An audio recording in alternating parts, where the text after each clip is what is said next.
Let's start with something true. Most people don't wake up thinking, how can I deceive today? Or how can I let my jealousy spill into someone else's joy? But sometimes the parts of us we haven't healed, those raw, aching places, speak louder than our intentions. Envy and falsehood don't usually wear neon signs. They whisper, mask, and pretend, but they're there. And learning to recognize them, not with judgment, but with wisdom, is part of keeping your peace. Envy rarely comes storming through the front door. It slips in through the cracks. It doesn't always look like glaring jealousy or outright sabotage. In fact, the most common and dangerous form of envy is the quiet kind, the kind that smiles at you while secretly shrinking inside, the kind that claps for your success but walks away feeling smaller. It often shows up in subtle, almost imperceptible ways. A compliment that feels just a little off, too forced, too pointed, too delayed. A friend who celebrates with you, but only after everyone else has. Someone who shifts the mood when you walk into a room lit up with something good. Envy tends to wrap itself in politeness. It doesn't yell, it whispers. It doesn't confront, it retreats. You'll feel it more than you'll see it, and that's what makes it tricky. Because if you call it out too soon, you risk being labeled sensitive. If you ignore it too long, it chips away at your peace. Here's how it works. When someone carries envy, it isn't really about their own pain, what they believe they lack, what they think they've failed to achieve, how far behind they feel. Your joy, your growth, your visibility, it doesn't create that envy. It reveals it. But here's the hard truth. We often dismiss these subtle cues because we want to keep the peace. We tell ourselves, they're probably just having a bad day, or maybe I'm reading too much into it. And sometimes that's true, but other times, it's your intuition trying to protect you. You don't need to react harshly or hold grudges, but you do need to see clearly. Envy left unchecked can quietly erode the trust in your relationship. It can distort the way someone shows up for you or fails to. So when you notice those subtle cues, don't panic, don't retaliate, just take note, pause, step back, observe the pattern. Because clarity isn't cruelty and discernment isn't drama. It's self-respect. Falsehood often sounds polished. Falsehood doesn't usually come wrapped in chaos. It shows up tidy, smooth, and well-rehearsed. It's the story told a little too perfectly, the answer that rolls off the tongue with no hesitation, no uncertainty, no soul. The trouble is, we've been taught to associate confidence with truth. If someone sounds sure, they must be honest.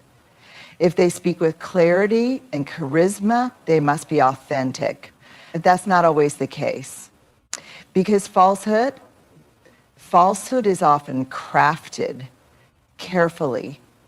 It's been practiced in the mirror, tested in small conversations to see how people respond, polished until it gleams.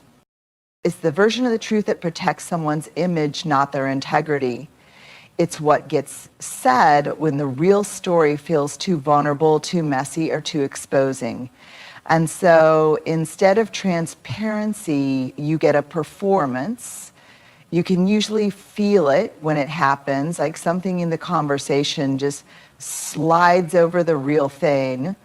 There's no pause, no processing, no sense that the person is actually in the moment with you. Is delivery. And if you're someone who values authenticity, this can be disorienting because you may find yourself questioning your instincts. but they sounded so certain. They looked me in the eye. They didn't stutter or hesitate. How could that not be true? Here's what no one tells you. Truth is often messier than lies. It comes with stumbles, pauses, and the courage to say, I'm not sure, or this is hard for me to explain. Realness takes emotional effort. It doesn't always sound smooth because it hasn't been curated. It's being lived. So what can you look for? Watch for the over-scripted. If someone always has the right thing to say in exactly the right way every time, that's not raw. That's rehearsed. Notice the lack of vulnerability. Falsehood rarely leaves room for discomfort. It's built to keep emotional distance, not to invite closeness. Pay attention to the feeling in your body. Your nervous system often picks up on what your mind hasn't fully processed. If something feels off, even when the words sound right, lean in. Ask yourself what you're sensing beneath the surface. This doesn't mean you walk around distrusting everyone. It means you grow wise enough to know that not all polished stories are true. And not all awkward moments are lies, because truth isn't always shiny. Sometimes it stumbles. Sometimes it trembles, but it always stands when you give it time. Tone is truth's companion. Words carry information, but tone carries intention. And when it comes to recognizing truth in others, tone is often the clearest window you've got. It's easy to focus on what someone is saying, what the sentence looks like on paper. But the how behind the words often tells you everything you need to know. The cadence, the warmth or lack of it, the silence, the sharpness, the silence between the syllables. Because truth doesn't just live in the sentence, it lives in the delivery. You can say, I'm happy for you 100 different ways. Some versions will feel like love. Others will land like a dagger in velvet. You felt it before. The smile that didn't quite reach someone's eyes. The kind words that landed cold. The apology that sounded more like a performance than a reckoning. That's because tone doesn't lie, even when words try to.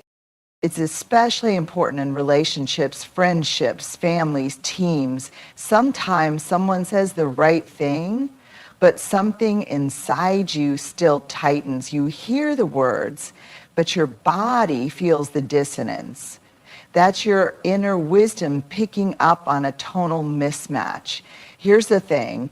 Tone holds emotional weight. It reveals what someone is trying to do with their words. Are they trying to connect, control, avoid, deflect, uplift, diminish? That's what tone tells you. Let's break this down. A kind truth sounds steady. Even if it's uncomfortable, it's delivered with care. There's no sting, no superiority, no edge. A dishonest reassurance sounds hollow. It moves too quickly to wrap things up. There's no spaciousness, no pause to feel or connect. A veiled insult comes with a sweet smile. That's tone doing the heavy lifting while the words pretend to be harmless. And here's what's most important. You are allowed to trust how something felt more than how it sounded. You don't need someone to outright insult you to sense they've diminished you. You don't need a transcript to prove misalignment. If their tone made you question your worth, your place, your story, that matters. Because when someone is grounded in truth, their tone brings peace, even when the message is hard. And someone is hiding, projecting, or posturing, their tone carries tension, even when the message sounds kind. So listen with your ears, yes, but also with your body. with your heart. The truth isn't always in the words. Sometimes it's in the way they were spoken. Tone is truth's companion. If you want to hear the truth, listen to what's not being said out loud. Want me to do the next one? Watch for pattern over moment. Watch for pattern every moment. We all have bad days. Moments where we snap, moments where we miss the mark, moments we wish we could rewind, edit, and play back better. That's human. But when you're trying to understand someone's character, when you're trying to discern whether envy or falsehood is at play, you have to look past isolated moments and study the pattern. Because a moment is a snapshot, a pattern is a story. It's easy to excuse things when they come one at a time. They were probably tired, maybe they didn't mean it that way. It's not a big deal, it only happened once. But here's the truth, things that only happen once don't keep happening. If someone constantly interrupts your joy, that's not just a rough day. They're uncomfortable with your light. If someone routinely shifts blame, dodges accountability, or tells half-truths when things get real, that's not just poor communication, it's a coping mechanism. If someone consistently makes you question yourself, your memory, or your worth, that's not sensitivity on your part, it's a pattern of erosion. And yet we're often taught to be generous, to extend the benefit of the doubt. And that's not wrong. It's actually beautiful that generosity without boundaries becomes self-abandonment, especially when the same behavior keeps repeating itself under different disguises. So here's a gentle invitation. Track the pattern. What do you feel after most of your interactions with this person? Do you leave conversations feeling seen, safe, and steady, or small, foggy, and doubting yourself? Do their words and actions align over time, or are you constantly managing emotional whiplash? The truth is, most people reveal themselves slowly. They don't show their full hand all at once. But over time, the small things stop being isolated. They become a rhythm. And rhythms reveal the root. This isn't about keeping score. It's about keeping clarity. Because one lie might be a mistake, but repeated half-truths, that's a pattern. One moment of envy might be unconscious, but repeated sabotage or subtle withdrawal in your joy, that's a signal. And when you see a pattern forming, you don't have to confront or accuse. You simply have to pivot. Adjust your expectations, pull your energy back, redraw your boundary. You don't need to announce your awakening to someone whose behavior has already told you the truth. Just move accordingly, lovingly, quietly, clearly, because the moment may not mean much, but the pattern is everything. Ready for the next one? Energy doesn't lie. You can say all the right things, you can wear the perfect expression, you can smile, nod, and go through the motions, but the energy underneath it all, that's where the truth lives. And the thing about energy is, it doesn't lie. We are wired to feel each other. Long before language, we communicated through energy, facial expression, tone, posture, presence. And that part of us still works. That subtle intuitive sensing we sometimes ignore because it doesn't come with proof or logic. That's wisdom. That's your nervous system reading the room before your brain can catch up. Think about it. Ever walked into a room and felt the tension even though no one said a word? Ever had a conversation where the words were sweet but something in you just tightened? Or the opposite, a moment where someone didn't say much, but you felt seen, safe, held, That's energy doing what it does, revealing what words can't. When it comes to envy and falsehood, energy is often your earliest signal. Someone might be saying all the right things, clapping when you win, nodding when you speak, but something feels off. Something in their body, their eyes, their timing tells a different story. You can't always explain it, but you know it.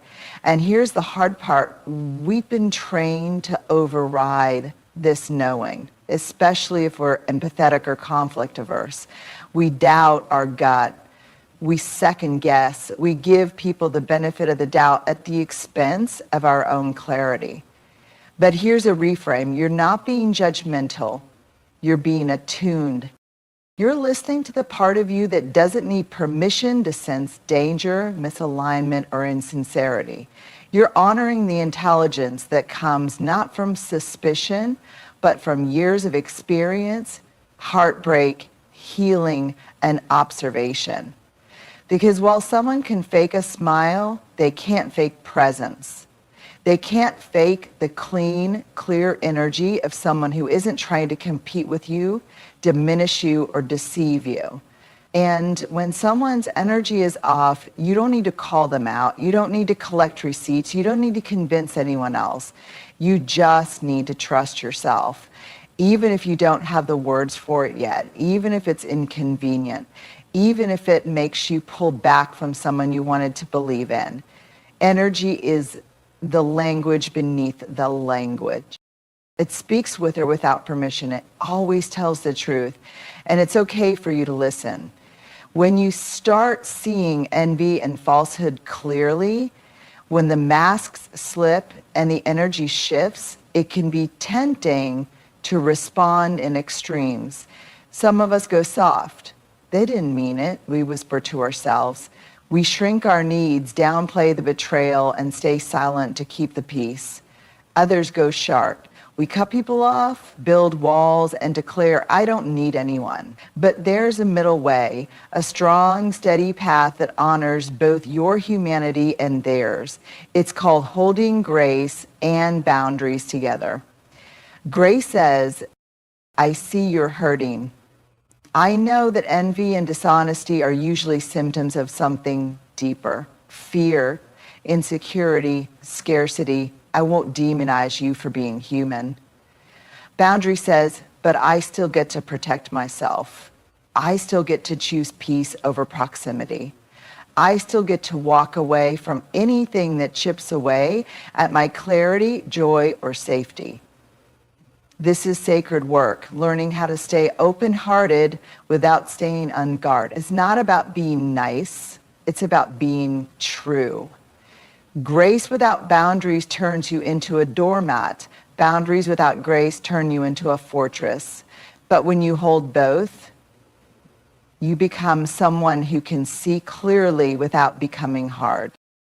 Someone who can step away without creating drama. Someone who can say, this isn't healthy for me, without needing the other person to be a villain. This is where your power lives, not in controlling other people's behavior, but in regulating your response.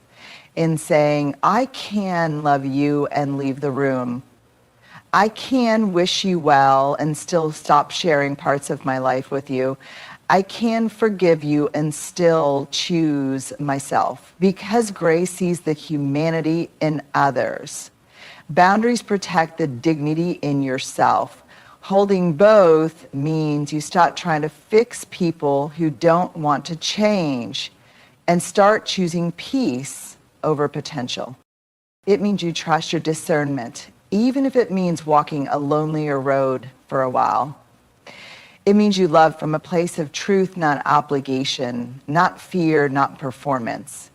And most of all, it means you remember that your softness and your strength are not opposites. They are partners. They live together in the same body. And when they work in harmony, you stop just surviving relationships. You start thriving inside your own self-respect. It's about clarity.